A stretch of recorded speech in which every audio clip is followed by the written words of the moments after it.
Bienvenue, bienvenue dans les Évidences du Coran, une série où nous revisitons les thèmes coraniques à la lumière d'une analyse linguistique rigoureuse et des sciences modernes. Alors ici, pas de discours obscur ou culpabilisant, nous cherchons à comprendre le texte dans sa clarté, sa logique et sa portée universelle. Chaque épisode propose donc une lecture scientifique et spirituelle pour redécouvrir le Coran comme un espace de réflexion, de bienveillance et d'évidence.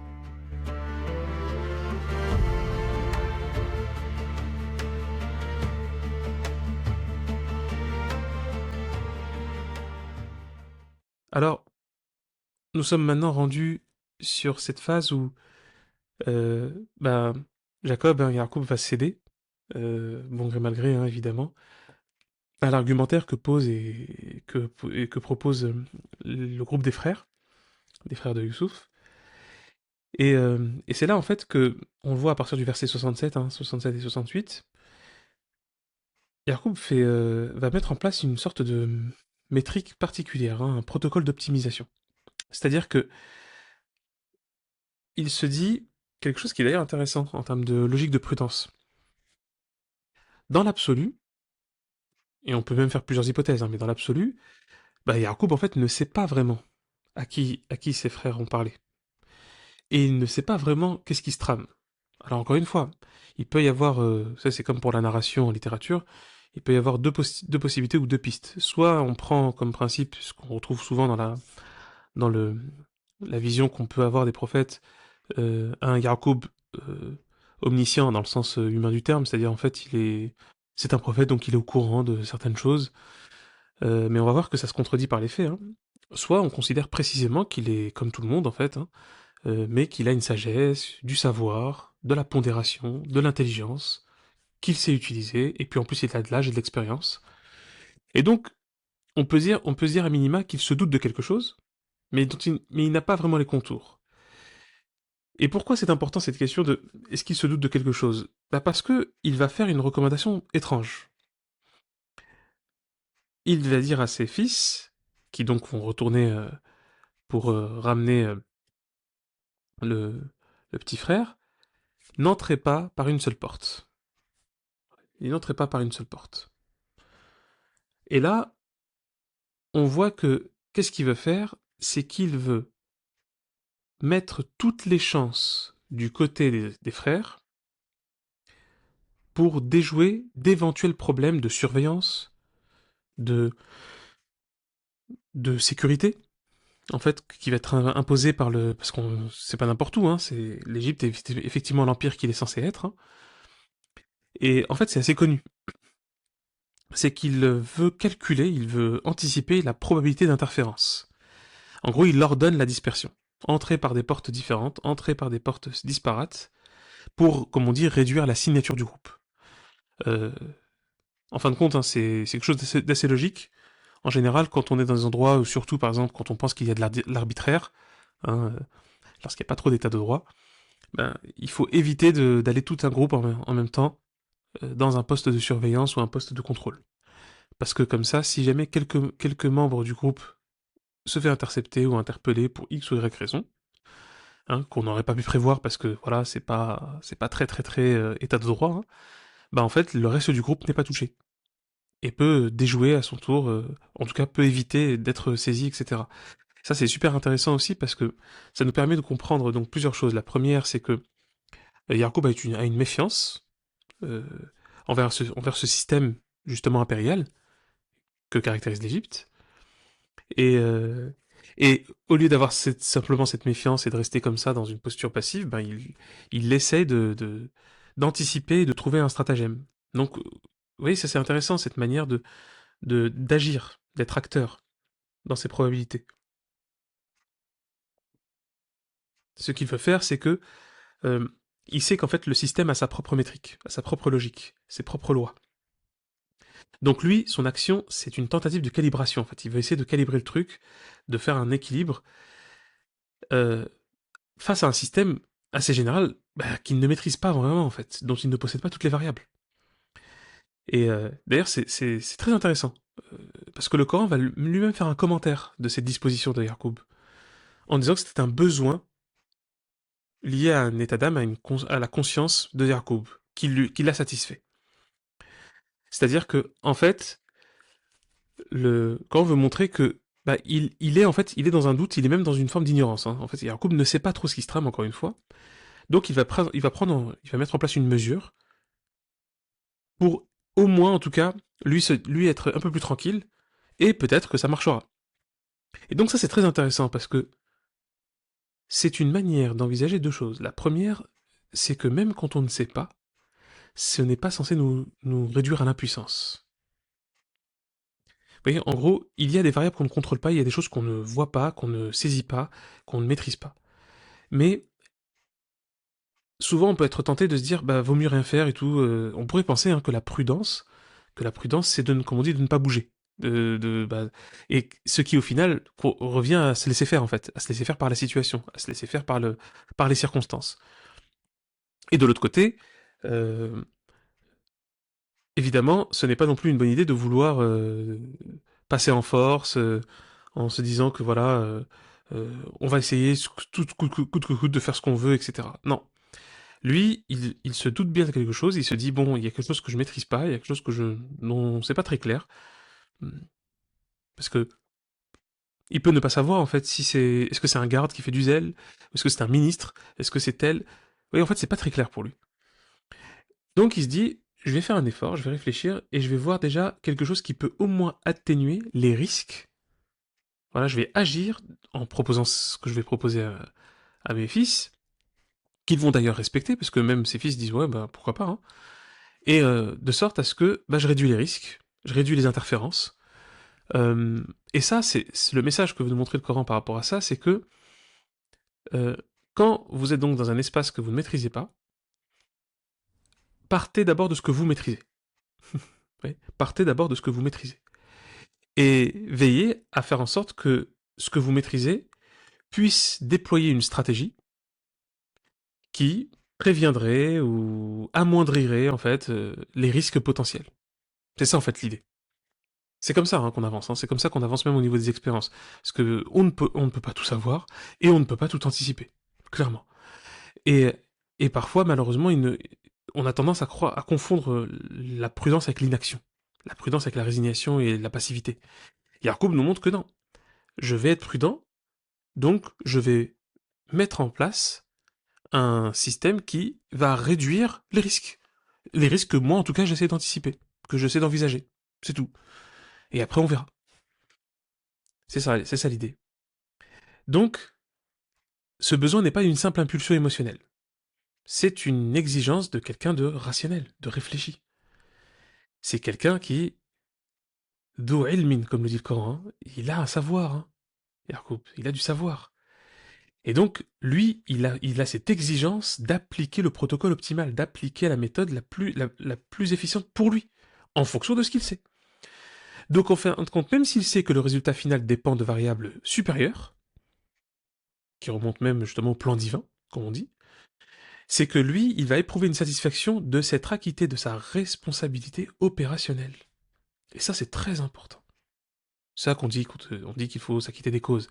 Mais ça, c'est une expression trop rapide. C'est de dire que non, il faut s'acquitter de sa responsabilité opérationnelle. C'est-à-dire partir de son niveau de connaissance, voir si on peut l'étendre, bah tant mieux. Et si on ne peut pas étendre ce niveau de connaissance, alors on fait en sorte de d'optimiser ce que nous savons et selon les données que nous avons. Voilà. Et en fait, on le dit même en psychologie, c'est ce qui permet d'éviter l'effondrement mental, en particulier en cas d'échec. Oui, ben oui. Et ça, c'est très important. Parce que ça nous permet d'avoir cette certitude, d'avoir pris les mesures exactes de la situation. Et de se dire, de toutes les manières, moi j'ai fait ce que je pouvais avec ce que j'avais. Donc je ne peux pas avoir de regrets. Et c'est même le contraire. Au lieu même d'avoir des regrets, je vais apprendre. Ça va parfois être dur, hein. C'est ça qui aide à la résilience. À réussir, de réussir à dépasser un problème qu'on rencontre.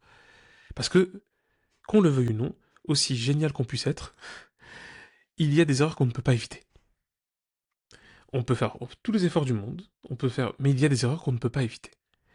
Et bah, c'est le principe d'une erreur, hein, c'est qu'une erreur, bah, ça provoque du regret. C'est normal, c'est tout à fait normal. Et encore plus quand on essaie d'être attentif, quand on veut être prudent, etc. Et ben, quand une erreur passe quand même, quand une erreur se produit quand même alors qu'on a fait les efforts, et ben, il ne nous reste plus qu'une chose qui est fabuleuse, c'est d'apprendre. C'est ça, apprendre de ses erreurs. Et c'est comme ça qu'on grandit. Et c'est ça que le Coran veut nous montrer. C'est que Yacoub est un savant dans le sens le plus noble et le plus concret du terme. C'est un sachant. Halim, il sait. Il sait dans le sens où, en fait, il fait les liens. Il emploie sa raison, il accumule des données, il fait des liens, des relations, et ensuite il essaie de bien observer les régularités, les constantes. C'est ça, hein, faire science, c'est ça, hein, et le savoir, c'est ça. Le savoir, hein, c'est parce que en gros, vous avez des informations, vous regardez une forêt, vous regardez un animal, vous regardez un objet, vous obtenez, vous avez des observations, donc des informations. Pour l'instant, ces informations-là ne sont que des informations. C'est quoi le savoir? Le savoir, c'est qu'est-ce que signifie cette information, qu'est-ce qu'elle dit, et quelles sont les relations que possède cette information avec d'autres informations. Donc on dira information pour le cas, mais on pourra parler de phénomènes, d'objets, d'actions-réactions. Vous voyez? C'est ça le savoir, c'est de faire des liens. En gros, tout le monde voit les sociétés humaines, oui, tout le monde croise des gens et se croise, etc. Tout le monde voit des marchés, des églises, des mosquées, des écoles, etc., des mairies. Tout le monde voit des phénomènes, hein, ce qu'on appelle des phénomènes sociaux. Mais faire de la sociologie, c'est quoi? C'est observer des régularités, des constantes, des, des tendances, des systèmes qui se mettent en place, des acteurs, et d'en observer en fait les contours pour ensuite faire des liens qui permet de comprendre davantage comment ça fonctionne, quels sont les, quel est le moteur en fait de ces phénomènes-là. C'est ça, c'est ça la science, au final. Et évidemment, hein, elle, elle peut s'accroître, cette science, elle s'accroît par l'accumulation, l'implémentation. C'est-à-dire que plus on transmet des données, plus on transmet des mises en relation, plus on arrive à cerner, à mieux cerner et à mieux comprendre les phénomènes en question et à mieux appréhender ce qui se passe. Après, on peut même arriver à, non, on va pas dire forcément anticiper, euh, prévoir. Alors, en général, maintenant, on n'aime pas trop quand on dit la prévision en science ou pire encore, les prédictions. C'est des termes qui reviennent plus dans un domaine qui sort de la science. Mais c'est que, en fin de compte, je veux dire, et même là, on n'a pas besoin d'être un savant, hein. Lorsque vous observez quelqu'un qui, avec une hache, taille un arbre, euh, vous savez au moins une chose, c'est qu'à un moment donné, cet arbre va tomber. Voilà. Après, là où vous allez avoir plus de bagages, en fonction de votre bagage, vous saurez peut-être dans quelle direction et à quel moment. En gros, vous savez qu'il va tomber, ça c'est une certitude, voilà. Donc vous avez la prévision. Vous l'avez la prévision, ça va tomber. Et évidemment, plus votre modèle s'affine, c'est-à-dire que vous maîtrisez la structure des arbres, leur poids, etc. Vous savez en fait vous maîtrisez la chute des corps, liée aussi à l'environnement, entre les obstacles qu'il peut y avoir tout autour, etc. Le vent, tout ce que vous voulez, le mode de coupe, hein, évidemment.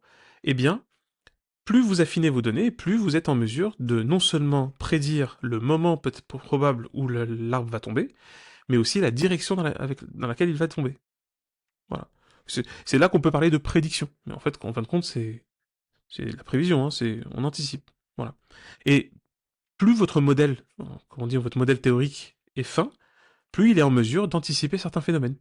C'est tout à fait normal quand, par exemple, on arrive à établir en fait des liens de causalité entre l'effondrement de la mortalité infantile et certaines structures en fait même administratives ou d'État d'un pays.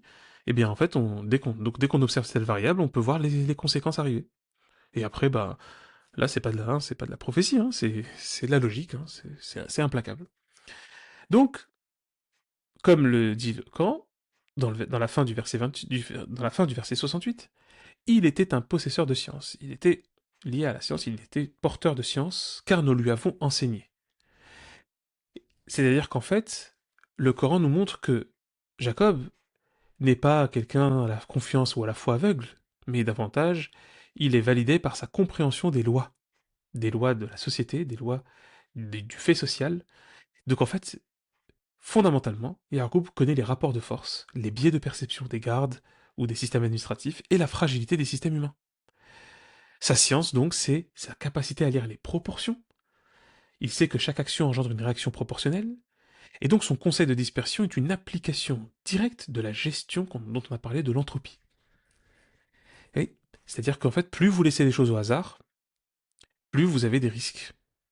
Et plus vous intervenez pour réduire ce champ de hasard, d'aléa, et plus en fait vous sécurisez la situation. Ouais. Donc, ce qui est marrant, c'est que l'ironie, et c'est ça que le Coran sous-entend, c'est que Yacoub disperse ses fils pour éviter qu'ils ne soient repérés, mais c'est précisément parce qu'ils sont dispersés, ou on va dire malgré cela, qu'ils vont tomber dans le plan encore plus précis de Youssouf. Et oui, manière de nous dire que on ne peut pas vaincre un système beaucoup plus global par une tactique locale, mais par contre, adopter une tactique locale, c'est un devoir éthique de chaque individu. Parce que déjà, de toute façon, vous ne pouvez pas toujours savoir quelle est la métrique globale. Ouais. Jacob enseigne à ses fils que l'on doit être impeccable dans la mesure, tout en acceptant que le système global est une inertie propre. Et là, ce qu'on voit, c'est donc quoi? C'est que Jacob sort de cet épisode non pas comme un prophète passif, résigné, dans une sorte de piété aveugle, mais plutôt comme un stratège lucide. Il a fait sa part de calcul. Et le reste appartient à la métrique de l'univers. Et c'est ça qu'on doit comprendre quand le Coran d'ailleurs parle de confiance en Dieu. La tawakkul ala Allah. La confiance en Dieu, d'ailleurs la confiance, c'est pas tout à fait le bon terme lié à l'arabe, hein. Le tawakkul, c'est le fait de confier, de vraiment de confier, de placer. Généralement on place quelque chose, hein, on dépose quelque chose qu'on remet à Dieu. D'ailleurs souvent, par contre, on trouve des traductions qui disent s'en remettre à Dieu. L'ennui, c'est que parfois, quand on le lit de manière trop brute, ça donne cette impression, justement, beaucoup trop passive et résignée de ah, j'ai un problème, bon bah je m'en remets à Dieu, remettons-nous à Dieu, ce n'est qu'à lui qu'il faut se tourner, il faut avoir complètement confiance, etc. Alors oui, tout ça c'est vrai, mais attention, il y a une étape intermédiaire, il y a une étape intermédiaire extrêmement importante et nécessaire. C'est qu'en fait, fondamentalement, le tawakkul, la confiance en Dieu, ne consiste pas en une démission de l'intelligence et à une passivité du corps et de l'esprit, c'est plutôt faire le calcul le plus rigoureux possible, en fonction des données que nous avons. D'envisager toutes les possibilités, dans la mesure de nos capacités, évidemment, et ensuite d'agir conformément aux données que nous avons. Sachant que les données que vous avez, bah, si on se place d'un point de vue justement spirituel, c'est Dieu qui vous les a données ces données-là. Et c'est Dieu qui vous a donné la capacité d'observer les récurrences, d'observer les régularités, d'observer les liens. Donc c'est de faire ce calcul le plus rigoureux tout en restant assez humble pour savoir qu'on ne gère pas et qu'on ne peut pas gérer l'intégrité du système. C'est ça, le tawakkul, c'est tout l'enjeu du tawakkul. Et c'est-à-dire donc faire le maximum et, et aussi veiller à ce que votre maximum soit le plus étendu possible. Ah oui, ne pas se satisfaire du minimum comme maximum, hein. Ça serait déjà pas mal. Et oui, c'est pour ça qu'on dit wa qur rabbi zidni ilma et dit Seigneur, augmente mon savoir, augmente ma connaissance, augmente mon champ d'analyse, augmente ma capacité d'acquérir les informations et de les traiter. C'est ça le truc. Pour que vous puissiez agir le plus possible. Pour que surtout vous puissiez agir le mieux possible. Et c'est ça le tawakkul. C'est que j'agis, je réfléchis, je comprends, j'analyse, j'anticipe, je prévois, j'envisage, je planifie, je pose des plans. Mais après, tout est entre les mains de Dieu. Je place ma confiance en Dieu parce que c'est Dieu qui a la métrique globale, le plan général, la vision totale d'ensemble. Et tout est parfaitement dosé, bien plus que je ne peux l'imaginer. Et que même quand quelque chose... Alors encore une fois, ce n'est pas une résignation, mais lorsque quelque chose tourne mal, eh bien en fait il y a une sorte de constante qui va créer un équilibre tôt ou tard. Et qui, évidemment, au début me dépasse. C'est plus tard que je me dis, ah ouais, ah c'était donc ça en fait. C'est ça qui est intéressant dans justement cette notion de confiance et de tawakkul qu'on place en Dieu. Et c'est ce qu'on verra.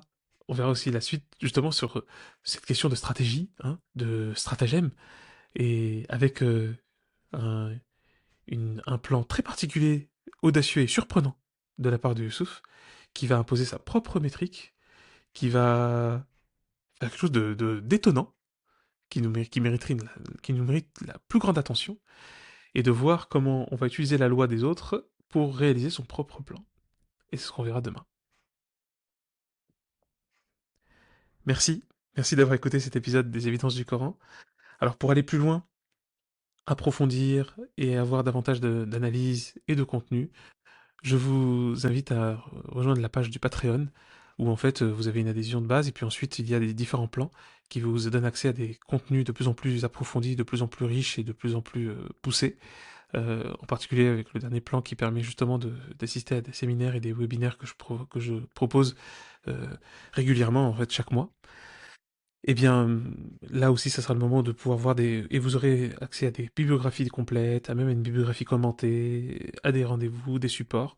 Et surtout, c'est ce qui permet d'assurer la pérennité du projet, de pouvoir gagner en autonomie et de continuer en fait à produire ces épisodes-là, et de proposer davantage, et peut-être même d'autres séries du même type, sur d'autres thèmes et sur d'autres plans, qui pourraient en fait être aussi enrichissants, comme je l'espère.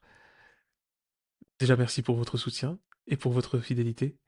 Et il ne me reste plus qu'à vous dire à très vite, et surtout à demain, pour un nouvel épisode. Et d'ici là, continuons à chercher ensemble la clarté dans le texte et dans le monde.